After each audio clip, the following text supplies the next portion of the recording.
রবিবার গভীর রাতে মনু থানার অন্তর্গত বাগমারা এলাকার জঙ্গল থেকে উদ্ধার হয় এক গৃহবধূর মৃতদেহ।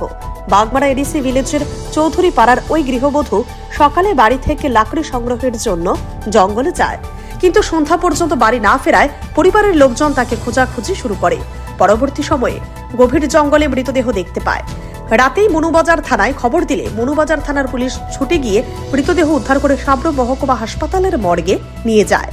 মৃত গৃহবধূর নাম সুধারং ত্রিপুরা, স্বামী তপন কুমার ত্রিপুরা, বাড়ি কোয়াইফাং গ্রামে। সোমবার মৃতদেহের ময়না তদন্ত করার পর পরিবারের হাতে তুলে দেওয়া হয়। ঘটনাস্থলে যায় ফরেনসিক টিম। গৃহবধূর বাপের বাড়ির অভিযোগ, তাকে পরিকল্পিতভাবে খুন করা হয়েছে। পুলিশ একটি মামলা নিয়ে তদন্ত শুরু করেছে, তবে এখনো পর্যন্ত কাউকে গ্রেপ্তারের খবর নেই।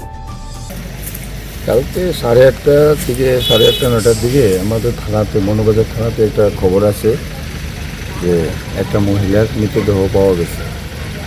তো অ্যাকর্ডিংলি এখানে যাওয়ার পরে দেখা গেছে যে মহিলার নাম হলো সুন্দরং ত্রিপুরা।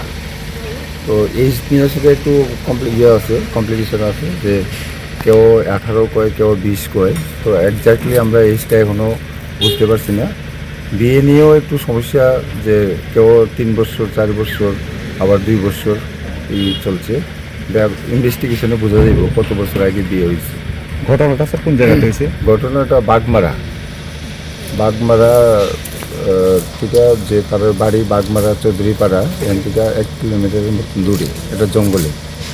তো তাদের বক্তব্য অনুযায়ী ছিল যে দুপুরবেলা খাওয়া দাওয়া করছে, মহিলা লাকড়ি আনতে গেছিল জঙ্গলে। তো সন্ধ্যা পর্যন্ত আইএনআ দিকটা তারা খোঁজাখুঁজি করছে, আর 7:30 8টার দিকে যে খুঁজতে যে ডেড বডি পাইছে। তো লাকড়ি যেখানে পাওয়া গেছে স্যার, এটা একটা গালু, একটা টিলার মধ্যে পাওয়া গেছে। তার মাথাতে ইনজুরি আছে, গালে ইনজুরি আছে। আর উপরে যে লাকড়ি নিয়ে সেটা বাড়িতে আইতে আসলো, ওইটারও কিছু প্রায় 100 মিটার উপরে, টিলার উপরে তার চপ্পল, তারপরে লাকড়ির যেটা দিয়ে আনে তার যে সিস্টেম, ওই লাকড়িগুলিও জমানো ছিল। এখন তদন্ত করা ছাড়া কিছু আমরা বলতে পারছি না। না, এখনো নাই, অ্যারেস্ট নাই। প্রাথমিকভাবে কি ধারণা করা হচ্ছে স্যার? প্রাথমিকভাবে তো এখন কিছু বোঝা যাচ্ছে না, কারণ এখন পিএম হলে পরে বোঝা যাবে। Bureau report, CNE TV. CNE TV, channel for news and entertainment.